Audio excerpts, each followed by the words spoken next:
Good morning, ladies and gentlemen. Thank you for being here with us for this discussion on philosophy of life through jazz. Please welcome Mr. Wayne Shorter. Hello. Mr. Shorter, as you know, is a legend. He is somebody who Herbie Hancock calls a true genius. He is an artist, a composer, a visionary who the New York Times has called the greatest living improviser. He has won multiple Grammys, has played and composed for so many people, Art Blakey, Miles Davis, The Weather Report. His Wayne Shorter Quintet was named the greatest living band by The Guardian. It's an honor to have you with us today. Today we have the unique and rare opportunity to discuss with Mr. Shorter on the things that inspire his body of work. Philosophy, art, literature, science, science fiction, quantum physics, astrophysics. What is it that moves him, makes him create, gets his creative spirits going? Right? There's a lot ready. So to start with, perhaps we can start with literature. You are an avid reader. You love so many different kinds of work. What is it that inspires you the most? In literature, one of the first books I read when I was 12 years old was a book called The Water Babies by Charles Kingsley. And I read this on the lunch break in grammar school. And when you finish reading it one day, a certain number of pages, you put the book back and wait until tomorrow, the next day. So I experienced wanting to see what happens next in this book. And it's the first time I read a book all the way through. Where I came from, the kids, the people in the neighborhood, they never talked about reading. They were all playing baseball, football, showing off for the girls after school, wrestling and boxing and all that. And there was a lot of called street corner philosophers. The older guys would stand on a street corner and have a talking contest in front of the girls, like putting each other down. And but I was captivated by this story, and then another book, and another book, and then the comic books, movies, fairy tales, science fiction. So the first book I read was like a fairy tale. Then I started to think about the reality that society, commercial society, tries to sell us. They say, be real. There's no such thing as living happily ever after. There's no such thing. But as I chose books that would have men, women, and children and animals in the story, I started to put the question, maybe the fairy tale is the reality. And this reality they're selling us is the fairy tale. And the impossible is very fascinating. I read these books because I'm always looking at what is the impossible, the things you're not supposed to do. They call it escapism, or escaping. But then when you come to your senses, you have to be practical and pursue a profession that's practical, solid, money-making, reliable, but I was always thinking about flying, like human beings flying and galaxies, going to other places. I would dream. I'd dream I'm flying through a lot of colors, and in the dream, there's no frame, no end to. Actually, there's no frame here. We have the frame of our eyes. Yeah, that's a frame. But in the dream, this was gone. It was like you see it all around. And all of the, Victor Hugo. There's a book he wrote called The Man Who Laughs. The Man Who Laughs. It's not a fairy tale, but it's a story that's very different from Les Miserables. I'll just say one thing. There's a boy in the story who goes to a circus. The boy finds a little baby in the snow. And people in the circus find this boy and little baby. The little baby is a girl. The baby is raised in the circus to be a trapeze artist. The boy, they're trying to figure out what kind of tricks, what circus, profession. They broke his jaw so that he always laughs. And as he's young and he grows up, he still has this. I haven't finished reading it yet, but Victor Hugo, the Man Who Laughs.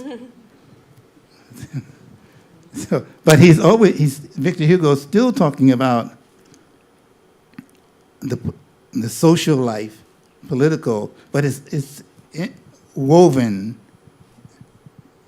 in a way that someone 15, 16, or maybe 13, 14 would read this and could not wait to turn the page. So, books, I read a lot of books written by women now. Science fiction books, fantasy books written by women, or husband and wife, partner. I used to read a lot of books written by men when I was growing up, but then I would say, how does a man know about what a woman is thinking, feeling?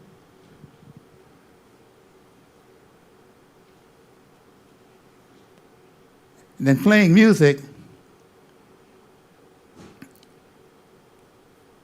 the challenge in playing music for me, is to, play what I wish for. To play what you wish for. If you wish to play more and more excellent on your instrument, you want to play more music. Perfect your musical. But if you want to play eternity. What is eternity? If you want to play music that does not sound like music. Miles Davis used to ask me, he said, "Hey, Wayne, you ever feel like playing music that don't sound like music?" Then he would ask me, "Can you play anything you want to play?" So that meant to me, no practicing, no rehearsing, the question, how do you rehearse the unexpected? How do you rehearse the unknown? And all these books I've been reading, the stories, sometimes you can predict what's going to happen, but every now and then I find a book that, oh, this is the book. This is not a bestseller, but nobody's reading it because it's too good. It's too much information.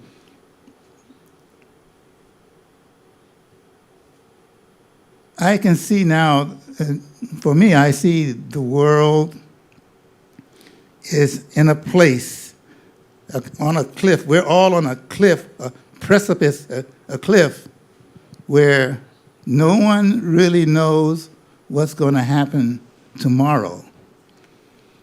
People tell us, what's going to happen. The newspapers, they try to maybe influence how we think so they can predict what we're going to do tomorrow to make money on their predictions.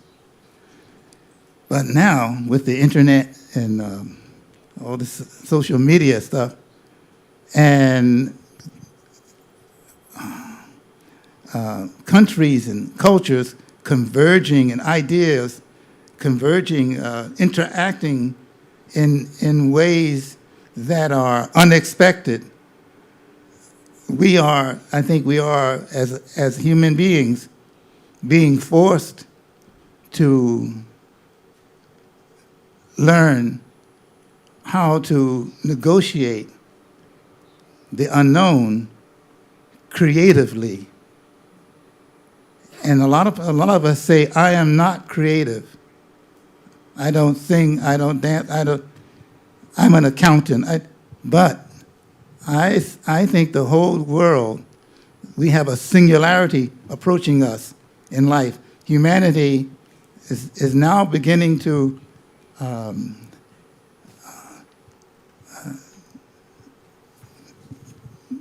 see what it's like to negotiate without rehearsal, with no script. And that means people who follow, the masses of people who have been historically trained to be followers, have to begin to be leaders.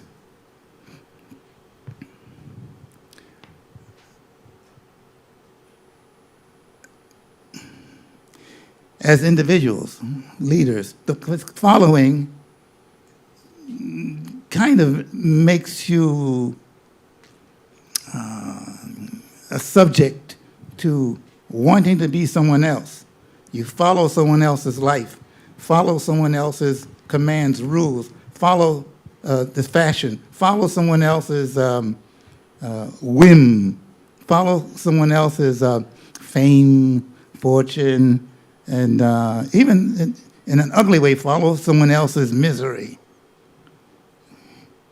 Like shootings in high schools in the United States, Columbine, following that. That's a long way from being a leader. I guess some of the people who shoot, they think they're leaders. But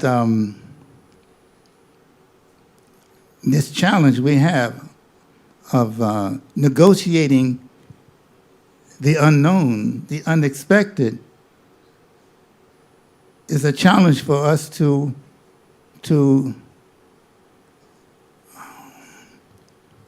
call on and draw upon our inner life condition.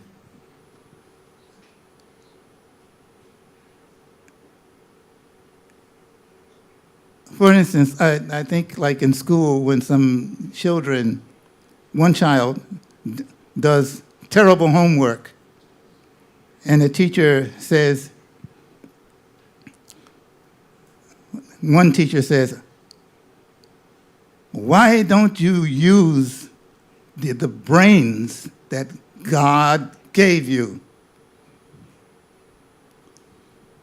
The other teacher, another teacher would say to the same person, same little boy or girl, why don't you try to use your potential?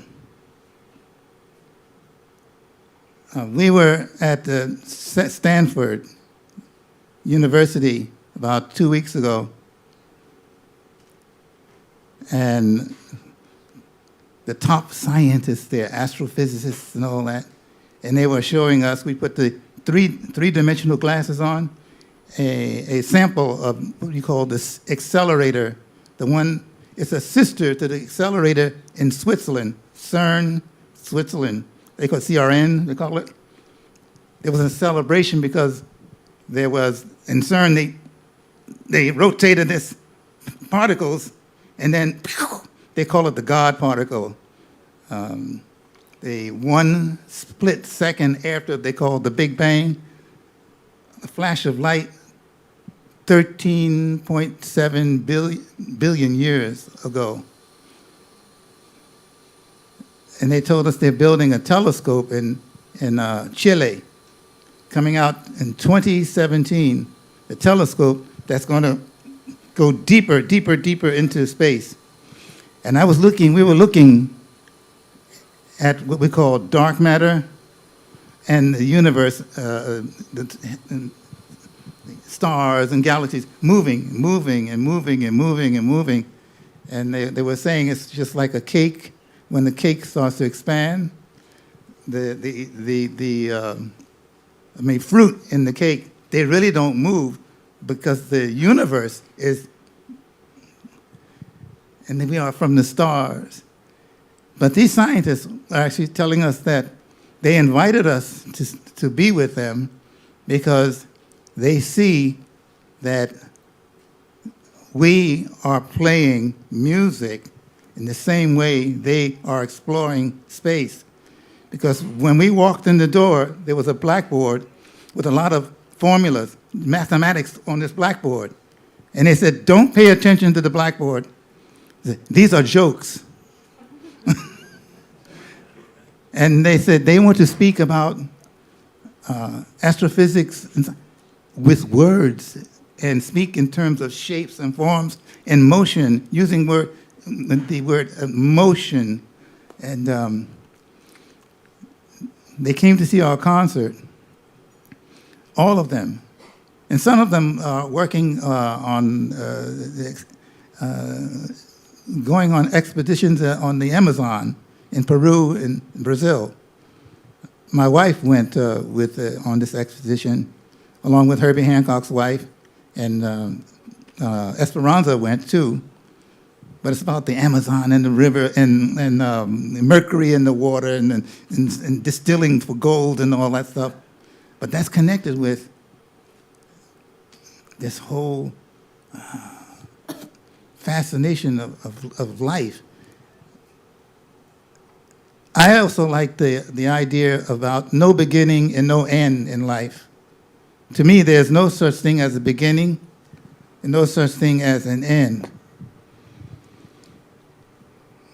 And the only thing, the closest word I can come to that expresses not beginning, but something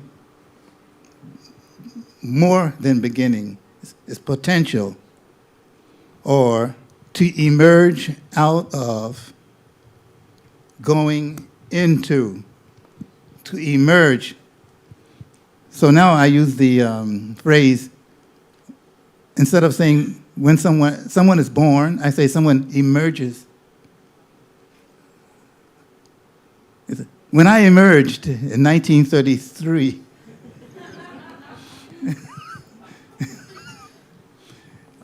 out of causality, into effect, and the effect becomes a cause, to come out of, to emerge out of. And the scientists at Stanford did say something about, which Stephen Hawking, Dr. Hawking, there is no such thing as nothing.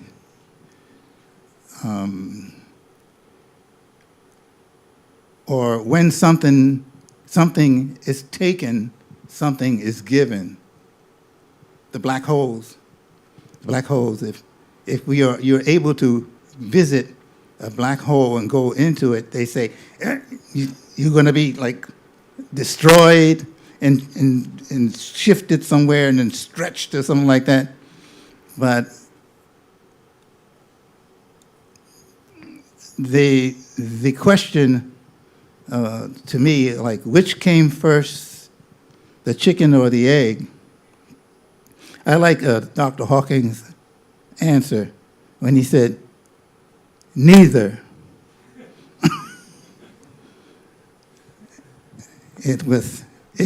It's simultaneous. Something is taken, something is given simultaneously. And I like the idea that, not an idea, I think it's a reality that when you do something, it's a cause. And so then the effect comes from a cause. But a lot of people think that I do something and it's, okay, I'll pay for it later. Do something bad, I'll pay for it later. But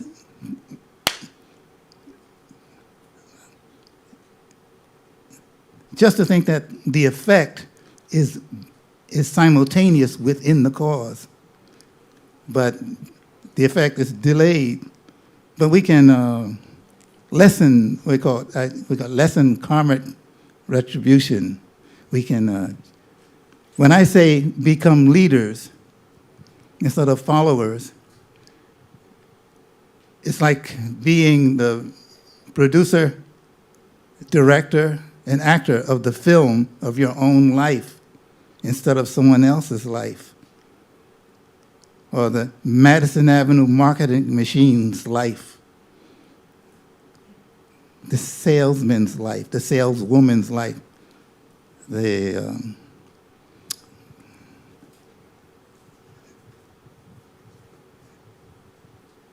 also, I think that many of us take the road in life. There's a road that's kind of easy access to fame and money and wealth or whatever. But the road, there's a trail less taken, less trodden, less walked upon. It takes courage to take that road. It takes courage to be alone on this yellow brick road or whatever.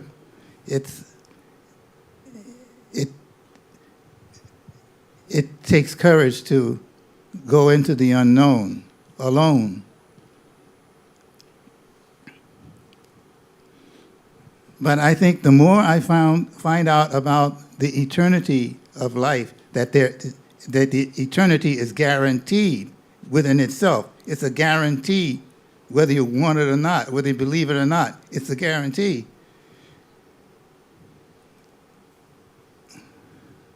The more I see that life is the ultimate adventure. So what is life? Life is the ultimate adventure. Meaning, to me, ultimate meaning more than the end, beyond the end.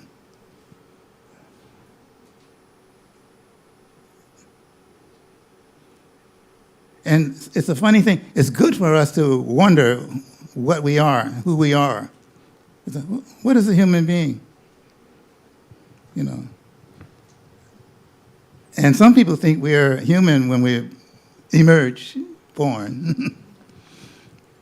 But I think that this eternal,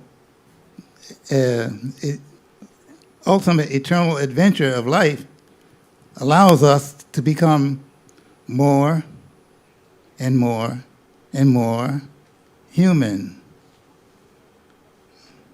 And that's the ultimate adventure, which is full of surprises.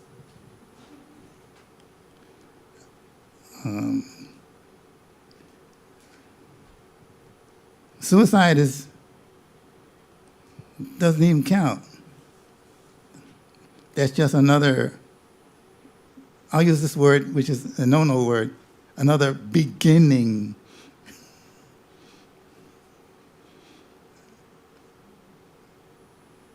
I think the word beginning counts when we sometimes seem to fail at something in life, and you're going to give up. I failed at this marriage. I failed. But to me, the failure, we say in Buddhism, honimyo, it's in the beginning, honimyo. And roadblocks and restrictions and resistance. I give up. I failed. I'm going to give up. Because the powers that be, the corporate bodies, the corporate companies and everything, or laws and authority, they're too much. The restrictions are too powerful. I can't go through that wall.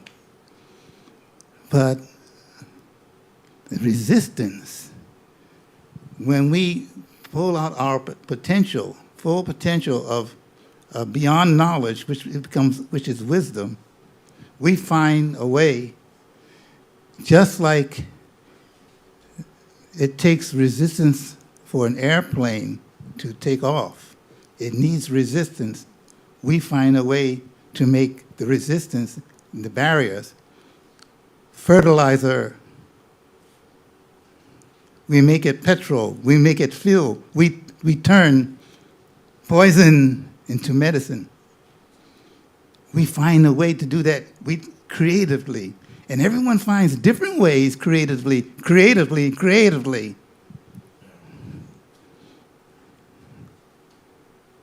The one way is to throw a hand grenade, blast through the wall with a gun, knock somebody out of the way, make war. That's the same old way. That's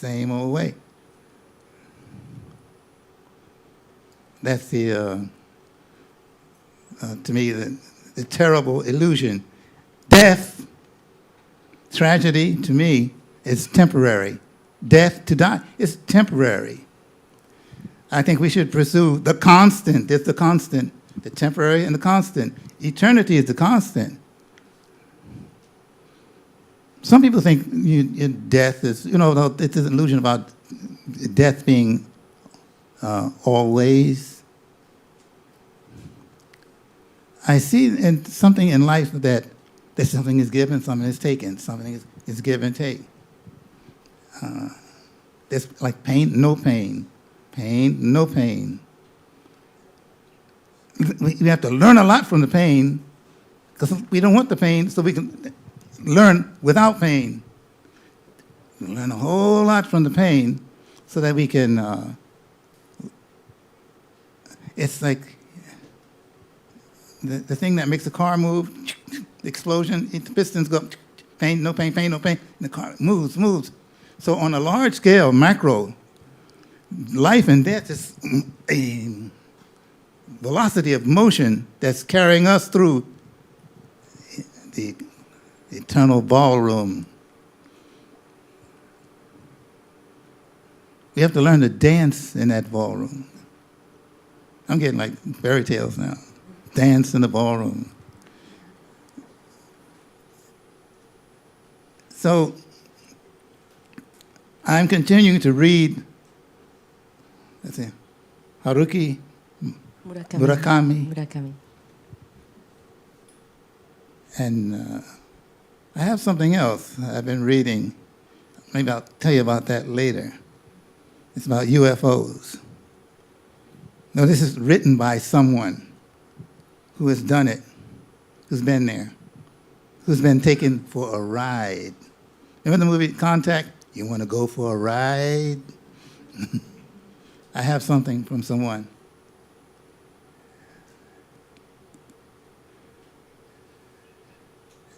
And also there was, a lot of people in America don't know this, but in the Grand Canyon, there was one of the greatest light shows presented by the unidentified flying objects, the UFOs. They put on a great big light show, but it was not really talked about in the papers in the Grand Canyon around 1980 something or whatever.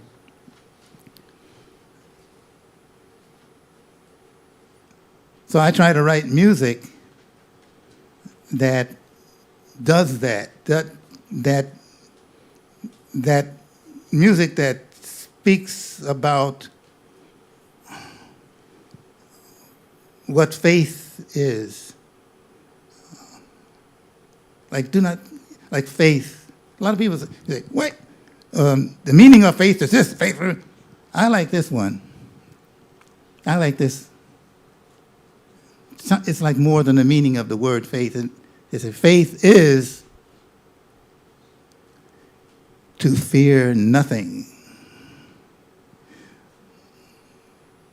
That's an Everest to climb. Now there, yeah, okay. It's like to have courage and be fearless. Easy to talk about, hard to do. I like hard to do. I'm going to stay on the hard to do trail.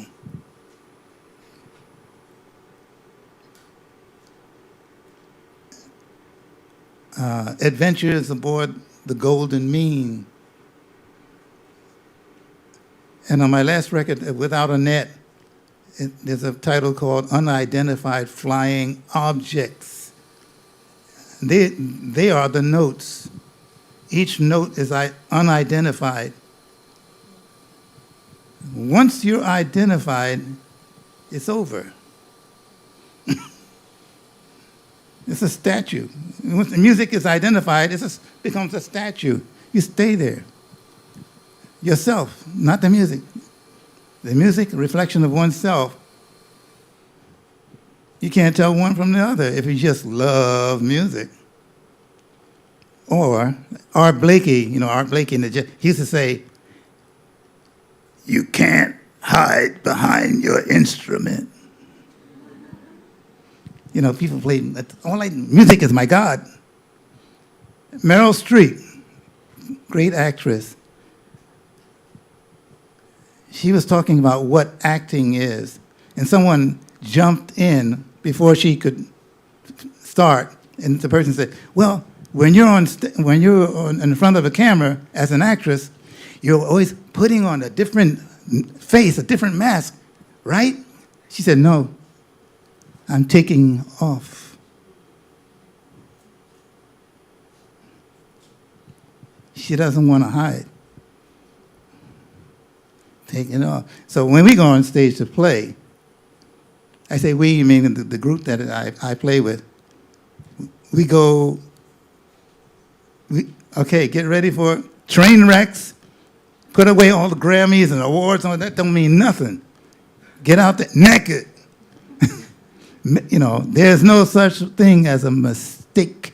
There's no such thing as a coincidence. What are you going to do with the unexpected?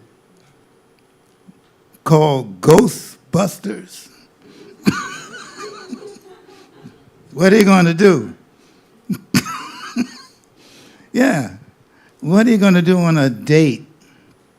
And the guy and the girl, they go on a date.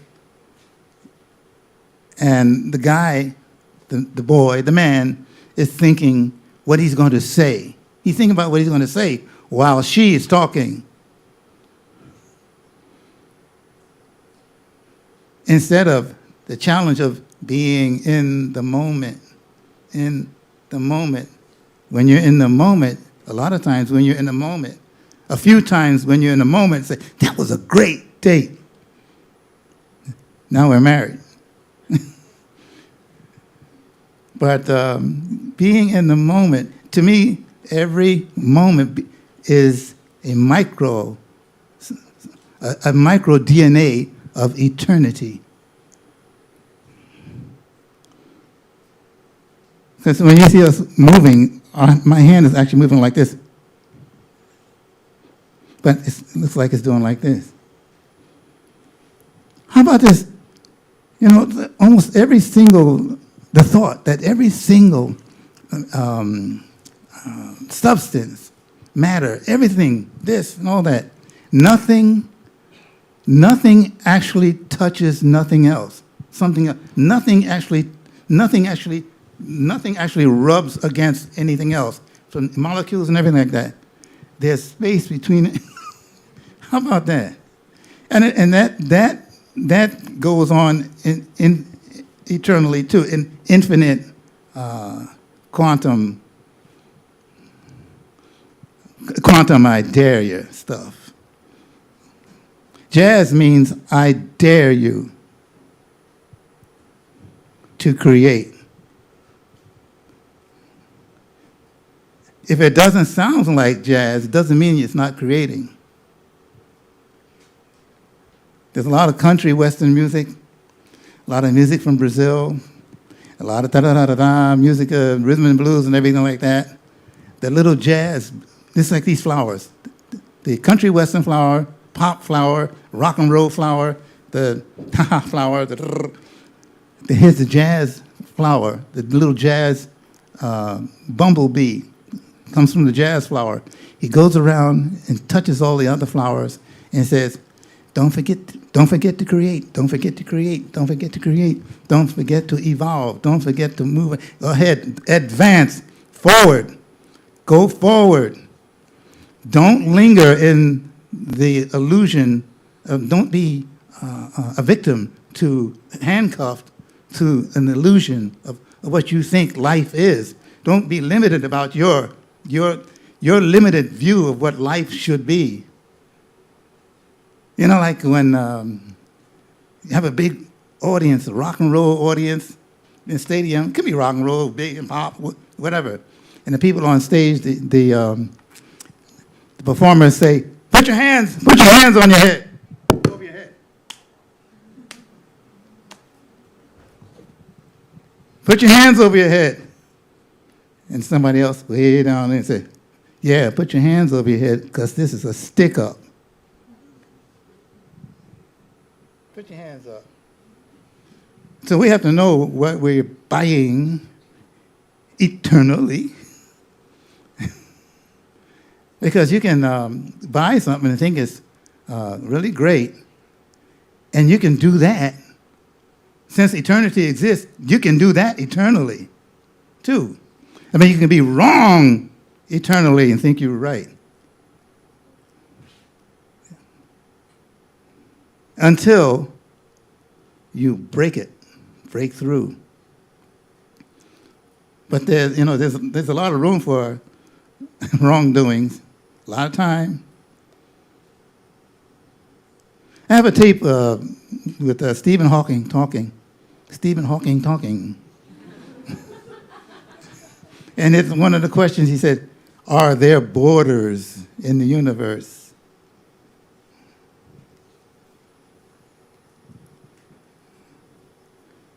Then he said something like, which universe? Are there borders between universes? Wormholes and all that stuff. He was just questioning, but he was talking about all the other people before him. I know some people probably read, I'm paraphrasing what you read, and you think, it's not factual what he's saying. He's not speaking factual. Haru Takauchi, a friend of mine, lives in Tokyo. He's married to actress Matsuzaka, Keiko Matsuzaka. Yes. Haru, her husband, guitar. We recorded something together in L.A. at Nathan East, guitarist at his place. And he called. Haru's friend used to accompany Dr. Stephen Hawking to Tokyo to do lectures. And he called to see if Stephen Hawking would open a record that we made together. We made this record. It's on Toshiba, If you know, do you know about it? It's called Galactic something. And Stephen Hawking opens the record.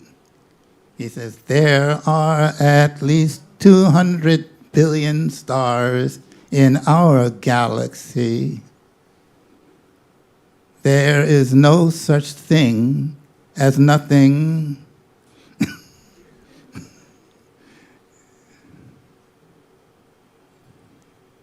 He opens the record. It's on Toshiba, so you can check it out. It's Haru Takeuchi. I think his last name, right? Also, there's a movie I've been looking for that his wife made called Ping Pong. Miss Matsuzaka. Is it Matsuzaka? Yeah.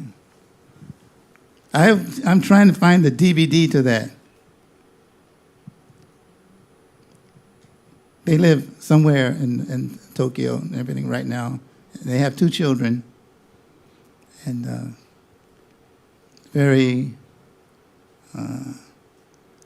Haru used to go on scientific expeditions with Whitley Strieber, who wrote Communion, the book Communion, about the abductions. Also, he and Whitley Strieber went to the house in New York City where Nikola Tesla used to live.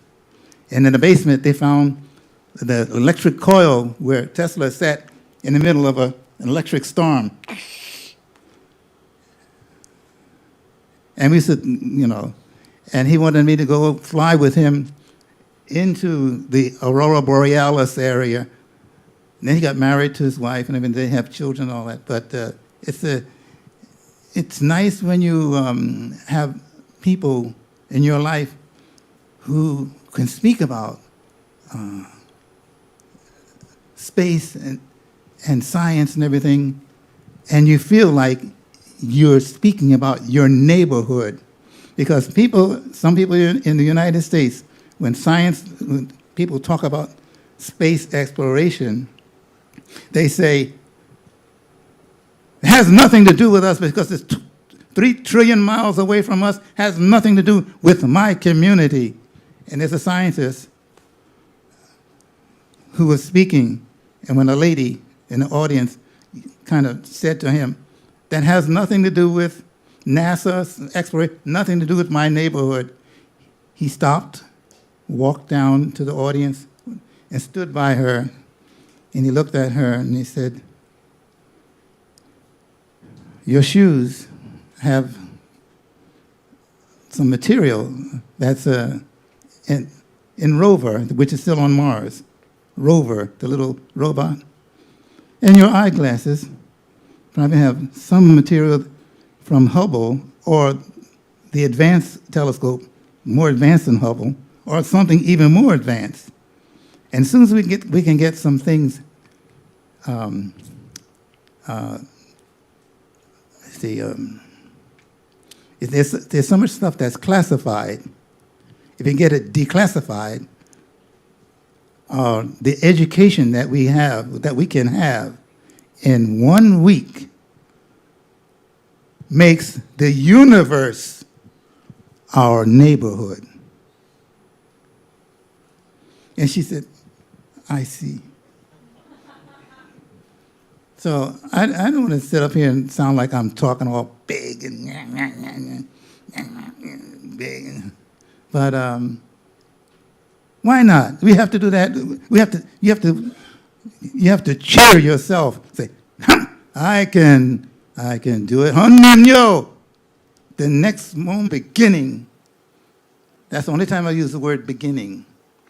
The beginning of making a movie, directing, producing, and starring, acting with friends, movie of my life and theirs. You think you had enough of me? We can go on and listen to you forever. I think what's incredible about your work is that your view, the concepts that inspire you, they're really integrated into the performances, to the way you play.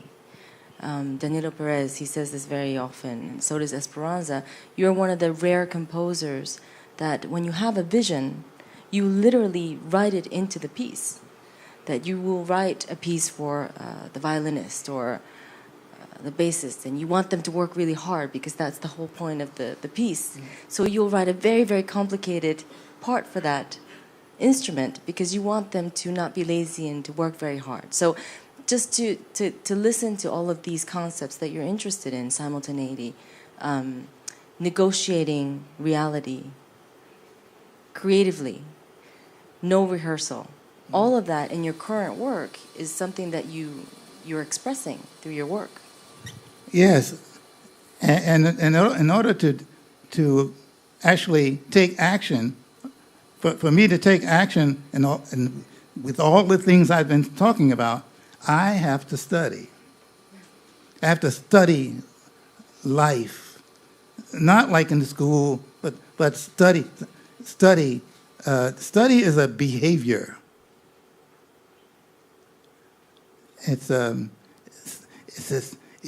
To study creatively is another kind of creative study.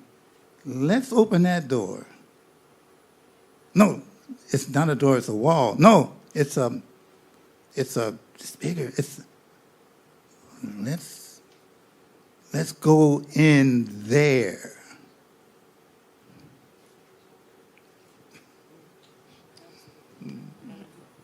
We can actually take one or two questions. If there's a question from the audience, yes, please.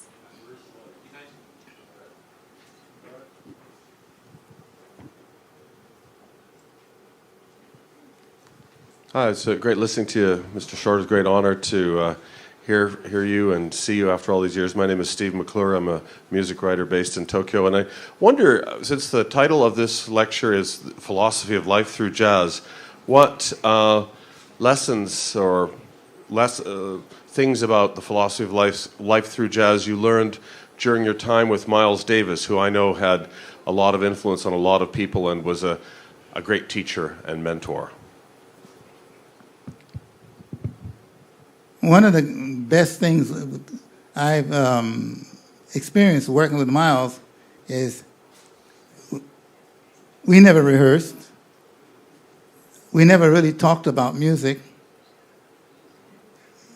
On the telephone, we just talked about stuff. We talked about life a little bit, talked about aches and pains, talked about operations and hip replacements and knee replacements, something like that. And Sonny Rollins, too. We talked with Sonny Rollins. Then when we finished talking, I realized that was the rehearsal.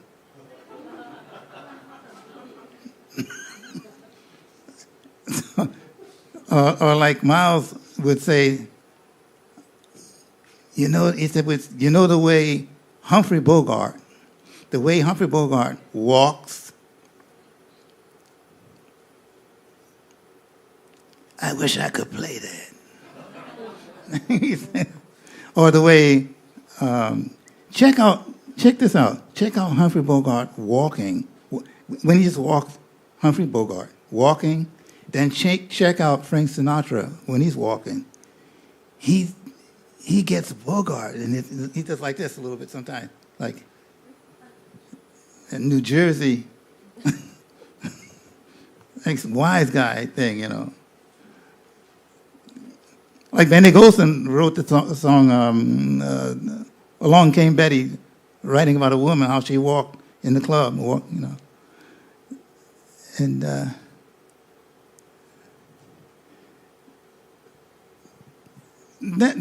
I think the challenge is to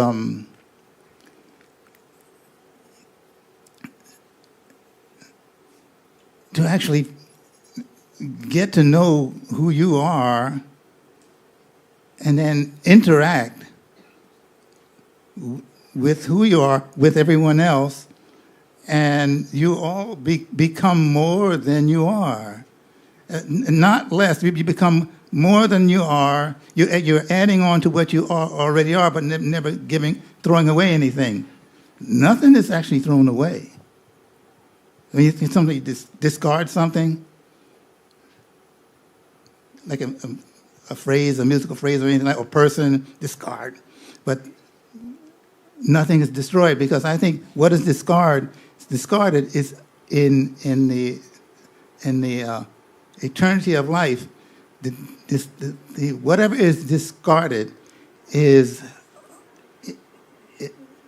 in a place of a waiting area, like waiting to be served the right function, a function that supports the sentence that life wants to create. Life wants to create. Then you can take that word create and life wants to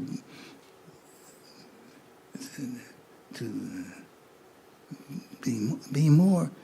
It's more than a limited view of what we think life is, and we are that more.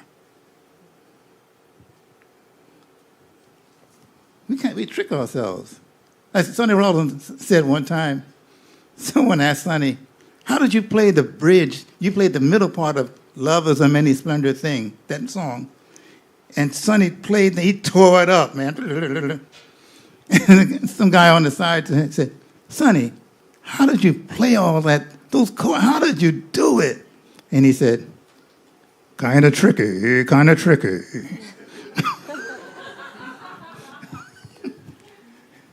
There's a whole lot of drama and stuff in there instead of getting an answer. Kind of tricky.